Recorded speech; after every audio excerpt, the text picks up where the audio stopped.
Our first speaker today is the Signal Officer-in-Chief and Colonel Commandant for the Indian Signal Corps, Lieutenant General Rajeev Sabherwal.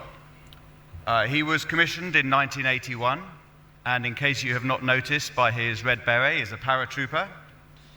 He has more than 37 years of distinguished military service in many operational theatres, and he is a graduate of the Defence Services Staff College Wellington, the Higher Command course, the National Defence College New Delhi, and he's had many command and staff appointments. He also has a particular passion for tactical communications, and he took over as the Signal Officer-in-Chief in August of this year as the standard bearer of the Corps and is steering transformational changes inherent to the digital battlefield. Sir, may I invite you to share with us your thoughts?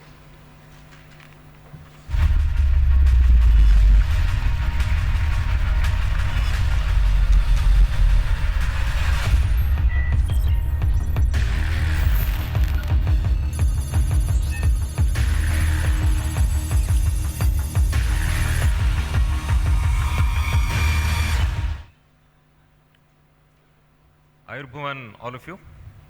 First of all, my gratitude for this unique honor and privilege to be here on the 75th anniversary of the Signal Corps of Sri Lanka. My special thanks to the Sri Lankan Army as well as to the Sri Lankan Signal Corps. The theme which has been put across today by the Sri Lankan Signal Corps, cyberspace, perpetual battlefront for future, is extremely contemporary, relevant, and as the technology is changing by the day, this particular cyberspace kind of frontiers are also being reached and being addressed by most of the nations of the world. Within this theme, this topic given to me of exploitation of the RF spectrum to evolve a modern cyber warfare doctrine, again is very, very relevant to armed forces of the world. Armies across major nations, both big and small, are working towards evolving this cyber warfare doctrine. Some nations have made structures on this, like CIMA, INEW, CEW, and all that. So let's try and evolve this modern cyber warfare doctrine from first principles so that it is basically understood by each one of us. There are two words which is there in the modern cyber warfare doctrine. First, it is modern, and second, it deals with warfare. Therefore, let's try and see how the warfare has changed and how warfare has evolved since centuries, and why are we trying to reach a modern cyber warfare doctrine today, and that too with the exploitation of the RF spectrum. Let's take from the era of 1943 when Sri Lanka Signal Corps was evolved.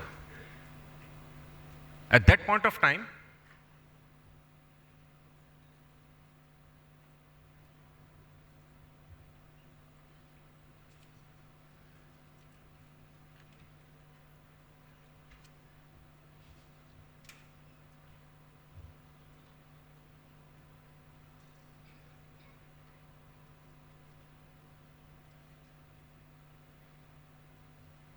I'm sorry, gentlemen. Now, in 1943, what we had were basically the industrial age structures. The World War II was on. And we found that there were platforms where basically the sensors, shooters, and decision makers were all part of the same platform. They were all tightly coupled to each other. Even if we took an formation, an organization, or establishment, we sought that the writ of the decision maker in that organization, in that era, ran only till his own sensors and his own shooters. Whatever data was picked up by their sensors was reaching only that decision maker and only to that shooter. The shooters took the shoot only for that organization or establishment.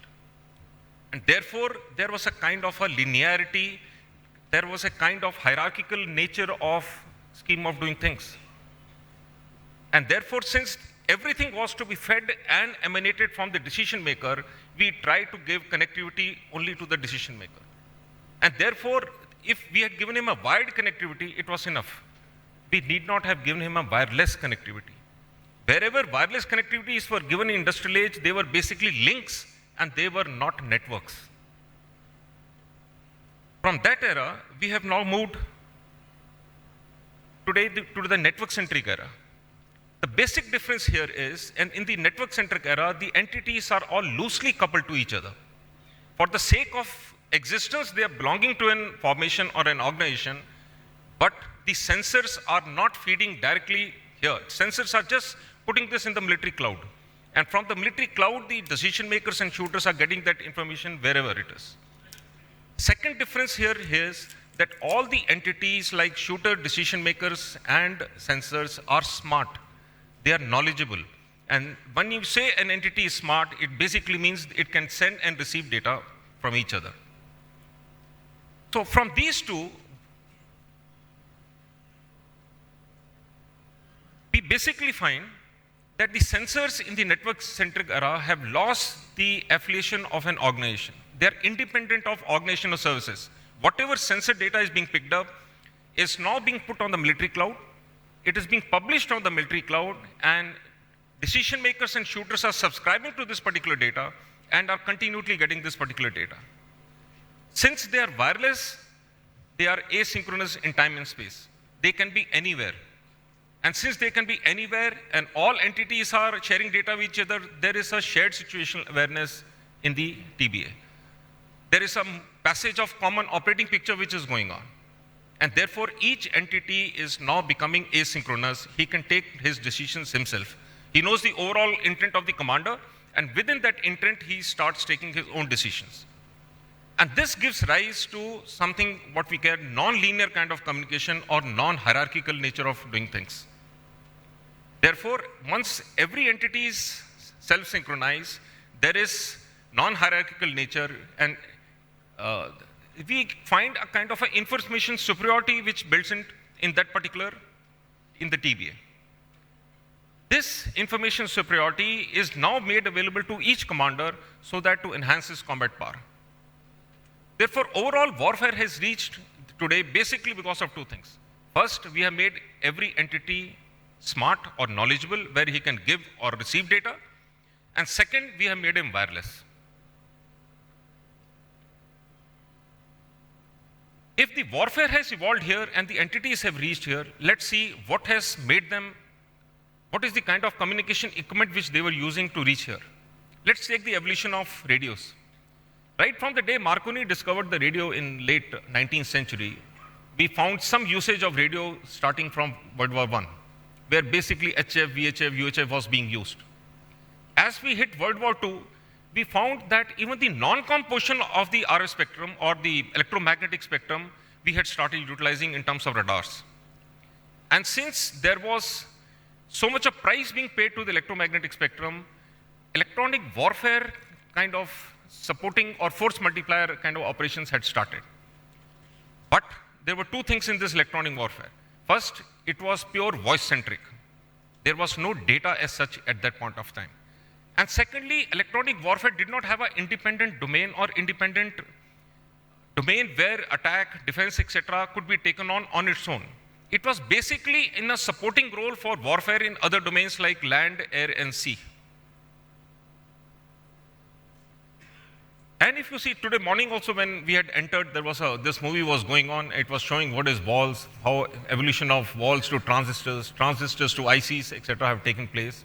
Basically telling us that over a period of time, the analogs have given way to digital. The walls have given way to transistors. They have given way to ICs. ICs have given way to VLSIs. And there has been a miniaturization, or the form factors and the swap ratios of the radio sets have gone down. And what we have today are something called software-defined radios, which not only it gives you a power of communicating, but it is also giving you power of computing. And therefore, communicating and computing are both residing now on the same platform. And therefore, storage, computing, transacting of data today is possible on a radio set, which was hitherto not possible.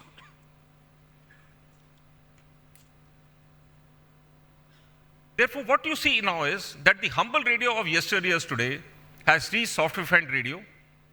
The voice has now reached both voice and data.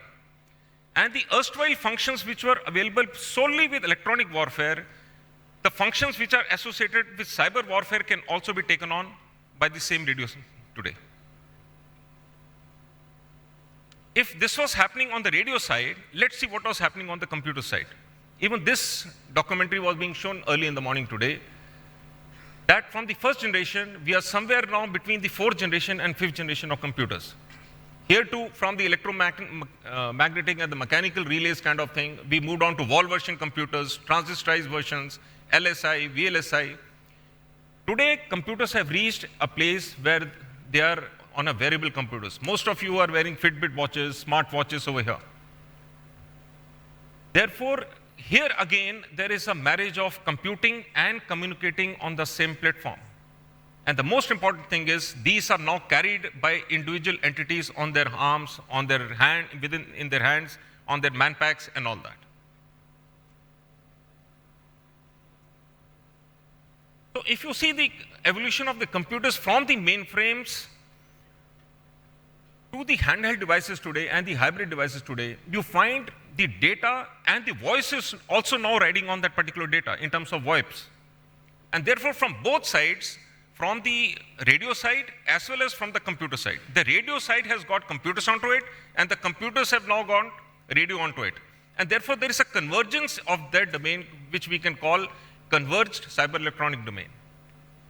Different nations are naming this domain differently, but for the sake of understanding, we can call it converged cyber electronic domain. We'll see a little more about this particular domain. Now, what were the rest of the armies doing when this kind of evolution was going on?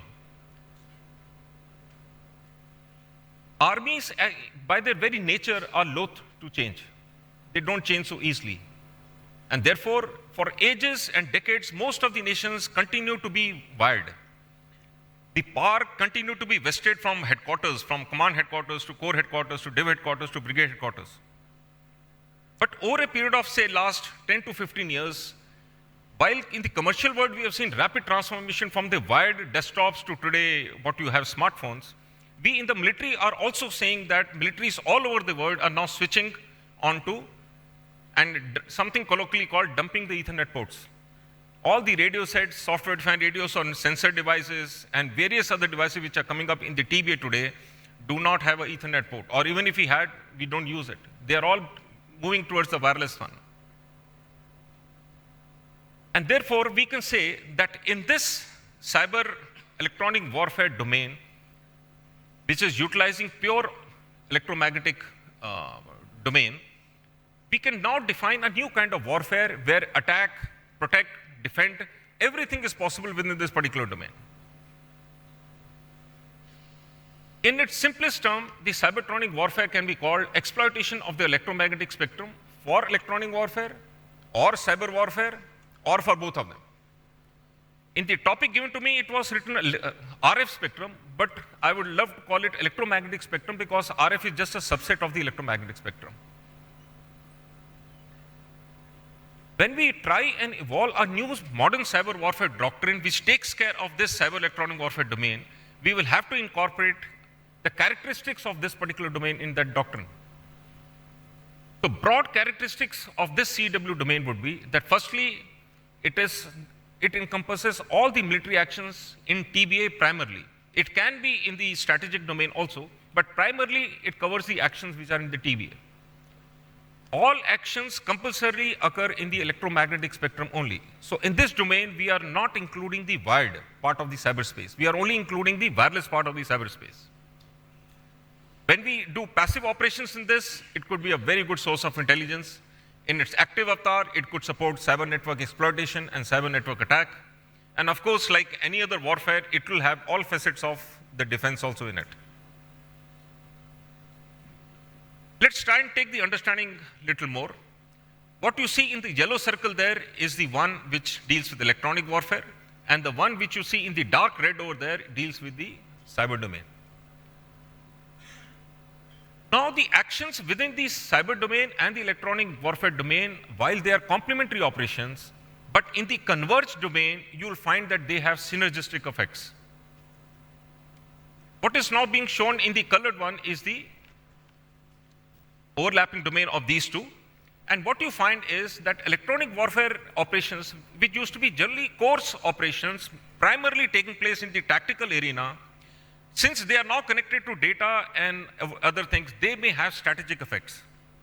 And similarly, the cyber warfare, which primarily used to take place in the strategic arena, since it is connected to the TBA now, may have tactical effects. So therefore, there is a cross-domain effects of both electronic warfare and cyber warfare within this domain. And therefore, there are chances of fratricide taking place within this particular domain. And therefore, in any new cyber warfare doctrine which we write, we have to get the boundaries right. We have to get the roles, responsibilities, actions, everything right in this particular new doctrine which we want to evolve. How do we orchestrate the warfare within this domain? Let's see some steps of that, basic steps of that. In this CEW domain, the first actions or the start is from traditional electronic warfare process. That is, you scan the complete spectrum, you scan the frequencies, try and intercept the frequencies which are active, which are of your interest, and try and take out the bit stream from there. It's easier said than done than trying to take a bit stream, but you can do it through demodulation, demultiplexing, deinterleaving, and decryptions. These are complex processes, but you will try and take out the basic raw bit stream from this. Once the bit stream is there with you, now you have got two choices. Depending on the nature of the bit stream, you will either take electronic warfare actions onto it, or you will take cyber warfare actions onto it. Let's take the electronic warfare actions onto it. Now, it depends on where exactly is which stage of battle are you. Are you in the passive stage or are you in the active stage? If you are in the passive stage, you may continue monitoring, you may do direction finding, and you may continue using it as a source of intelligence. However, by now, if the intent is towards active or action, then you will do jamming. You may also use directed energy weapons to handle it. However, if the bit stream lends itself to cyber warfare operations, then the typical steps of cyber warfare, of scanning the bit stream, trying to gain access through it, finding some vulnerability and trying getting into it, putting a persistent malware which will help you sustain there, all these steps are done, and after your persistent malware has been placed in it, you can either continue to exfiltrate data from this, or at an opportune moment, you can carry out a cyber network attack. And if anonymity is the order of the day, then you will carry out obfuscation actions, post-strike damage assessment, and along with all this, the defensive process shall continue in this domain. I will cover the defensive process a little later. Having seen the domain, its characteristics, and how do we orchestrate warfare in this particular cyber electronic warfare domain, let's see what are the devices which are using these days. Very commonly, the armies are using these devices, and what are the vulnerabilities through which this attack could be orchestrated. These are very widely used technologies, very simple protocols, and their vulnerabilities are very, very well known to all of you. Another protocol which is finding increasing relevance to armies all across the world is the MANETs. Armies want to network in peer-to-peer rather than hub architecture kind of a networking. And MANETs permit you to do peer-to-peer networking, and therefore they've got a very loose control of each other. And just because of that loose control, they are very vulnerable to denial of service and man-in-the-middle attacks. Another technology which is now coming in is software-defined radios, where I mentioned earlier, it's got both communicating and computing resident on the same platform. Now, the software-defined radio helps you as a bridge or a link from the applications which a soldier is using in the TBA to the military cloud which is available to him. And therefore, any action by the adversary which is done in the TBA on the software-defined radios, he is able to get access to your military cloud.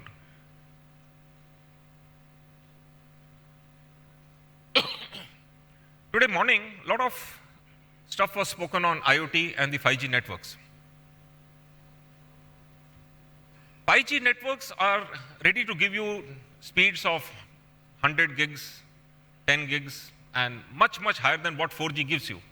This will enable Internet of Battle things in the TBA, whereby all the entities like sensor, shooter, decision makers, and the manifestations of all these entities could be connected to each other. And therefore, there will be a very wide frontier available to the enemy to take care, to confront in front of him in terms of the usage of the RF spectrum. And therefore, the vulnerabilities would also increase that much higher. One way of saving your spectrum utilization is through cognitive radios. What does cognitive radio, apart from all the other benefits it has two kinds of users, that is the primary and secondary users. The primary users have a lane of the spectrum in the cognitive radios, and whenever primary users are not using that particular channel, the secondary users can utilize that same channel. With the proviso that once primary users come in, the secondary users will vacate that channel for the primary users. Now, any adversary who is masquerading as a primary user can always block that channel for secondary users permanently. And therefore, that's the kind of vulnerability which cognitive radios have. Compared to standard protocols, it is better to utilize proprietary technologies. Some of these are here. Proprietary technologies are difficult to break through, and therefore, for your cyber defense, it is better to go for proprietary technologies rather than standard protocols. A common understanding is what I had said earlier also, that CW attacks are primarily confined to the COM segment or the RF segment. Whereas what I'm trying to put across is that it covers the complete continuum of spectrum. It includes the non-COM also. For example, your radars. Utilization of DRFM technology can help you send doctored air pictures to the enemy. These kind of attacks have been used by some nations in the recent operations also, and therefore this again is a huge vulnerability in this particular thing. This is another example where the CW threat is being shown in the entire continuum, that is in case of UAVs, drones, and any aerial platforms which use navigation, data, and control links as part of the RF spectrum or non-RF spectrum to communicate from the aerial platform to the ground control stations. Some militaries also resort to having totally isolated or air-gapped networks in the belief that these are the best way of protecting their networks. But today, even this has been bridged, and there are huge spurious radiations which can be tapped through Tempest and through other technologies which can be tapped. And therefore, EM shielding has to be taken care of against spurious radiations of all our network devices, of the various cables which are there in the TBA. Therefore, what you find is that the cyber electronic warfare domain, which I have shown in the center, is the convergence point of various other kinds of warfare. One is cyber, electronic warfare, space warfare, electromagnetic support operations, and computer network operations. So it is very, very important for nations to safeguard the CW domain. How do you safeguard the CW domain? Apart from the traditional defensive measures of like adaptive power, directional antennas, spread spectrum techniques, frequency optic techniques, this would not suffice totally in the CW domain. One will have to do little more than this by way of smart RF systems, having proprietary protocols, what I mentioned to you, specifically, preferably which are homegrown, country-made protocols. Firewalls and gateways between the wired and the wireless, so that a malware from wired does not travel to wireless and from the wireless does not travel to wired. Having multiple layers encryption, right from physical layer, IP layer, application layer, all the layers should have their individual encryptions. And of course, shielding, which to prevent the spurious radiations. While that can be done at the TBA by the army guys, what should the planners do? They should guard against the supply chain infections, have equipment which is pure EMI AMC compliant. It should follow all the standard military standard protocols, and of course the software codes which are being built should be attack resilient. Having seen the complete domain, its characteristic, how do you orchestrate, what are its vulnerabilities, let's now try and put the pieces together and try and evolve this particular CW doctrine, which we called earlier as the modern cyber warfare doctrine. A doctrine is nothing but a military principle or a set of strategies which tells us how to do something the best possible manner. If you apply this to CW, then it is a set of rules and standards for governing a war which involves the cyber electronic warfare domain. Now, since the CW domain is the chief protagonist, therefore it is important for nations to first and foremost declare the EM spectrum as a cyber asset. The moment you declare this as a cyber asset, obviously you will take actions to protect it. You will define what is the critical assets, which are the non-critical assets. And therefore organizations, procedures, SOPs, doctrines, concepts, everything will evolve around it. Why do we need a converged cyber electronic warfare doctrine? Why not continue with a conventional separate cyber doctrine and a separate electronic warfare doctrine? You will find that if you try and see the structures within this particular domain, the wireless domain, you will find that the people are common. The people who are handling electronic warfare are now handling cyber also. The processes are very, very similar because the radio sets have now got computers onto it, computers have got radios onto it, and therefore the processes are similar. The technologies are converging here, and then in the domains, of course, are converging. And we need this doctrine not only as a guide to own warfighting, but to act as a tool for signaling projection of that nation in the Committee of Nations. What should be the basic considerations of this particular doctrine? Firstly, it should cover the entire continuum, that is peace, crisis, conflict, and post-conflict. It should incorporate views of military, civil, academia, and industry. The way in the first session we saw huge amount of these people taking part. It should suggest a framework for all kinds of cyber electronic warfare operations, including the crisis management plans. And it should lay down the complete roadmap for training, skill sets, HR management, and all that. So broadly, what should be the components of this particular doctrine? It should have the concept of the CW space. Firstly, you'll have to define that space for you. What should be the scope of doctrine? Should it be pure defense only, or should it have attack portion, defense portion, protect portion? What else? What should be the responsibilities of various services, various CW organizations? It should give you broad framework of every activity at all stages within this domain. There are nations who are fighting warfare as part of coalition states, as part of coalition of the countries. So therefore, the cyber electronic warfare alliances should be defined, their boundaries should be defined, their responsibility should be defined. And since this domain overlaps with all the other domains of land, air, sea, etc., therefore the overlapping areas of the other domains of warfare should also be covered in this. We have international laws for normal war. We have international laws for air, land, and sea. The Geneva Conventions are there. Similarly, for CW domain, we do need an international code of conduct, which I'm sure General Cole will be covering in the later part of the day. Basically, to minimize the collateral damage in both EW and cyber domains.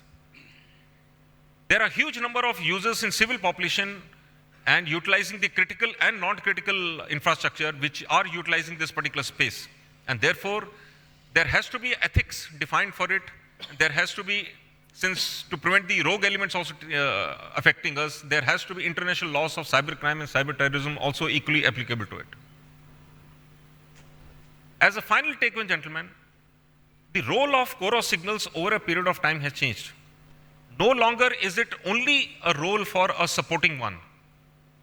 Today, the role of Core signals or the communicators is an enabling one. It enables a warfare. It enables a side to create information superiority, which acts as an enhancement to the battle power. Today, everything is converging. Technologies, process, people, domains, they are all converging. And the threat in the CW domain is very, very real. And I should compliment the Sri Lankan army for having thought of this particular cyber CW domain and trying to define a new doctrine for it.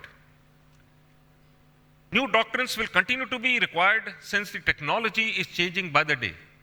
And therefore, we as a nation have to continue to evolve new doctrines, new concepts, and we have to be ready to meet all the future challenges. Thank you so much.